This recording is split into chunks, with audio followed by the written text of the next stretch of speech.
ఆంధ్రజ్యోతి వచ్చేటప్పటికి YCP మాఫియాపై SIT అంటూ 2 నెలల కిందటే రంగంలోకి విజిలెన్స్.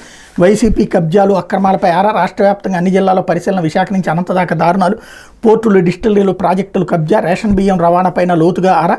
జిల్లా స్థాయి నేతల ఆగడాలకు అంతే లేదు. ప్రాథమిక ఆధారాలతో సమగ్రంగా నివేదిక. వినీత్ బ్రిజిలాల్ నేతృత్వంలో సిట్ అంటూ 5 ఏళ్లు వైసీపీ పాలనలో ప్రభుత్వ ఆదాయానికి జరిగిన నష్టం నుంచి సామాన్య ప్రజలకు జరిగిన కష్టాల వరకు అనే కోణాలు విజిలెన్స్ సమగ్ర నివేదిక ఇచ్చింది.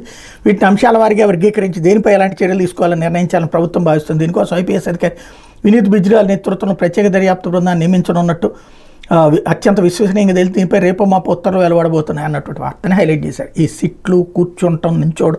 ఇంతకుముందు అదే సిట్టు చంద్రబాబు నాయుడు మీద జగన్మోహన్ రెడ్డి వేసి దాని ఆధారంగా కేసులు పెట్టి అరెస్ట్ చేస్తేనే అది వేధింపులు అని చెప్పి తెర మీదకి తీసుకొచ్చింది.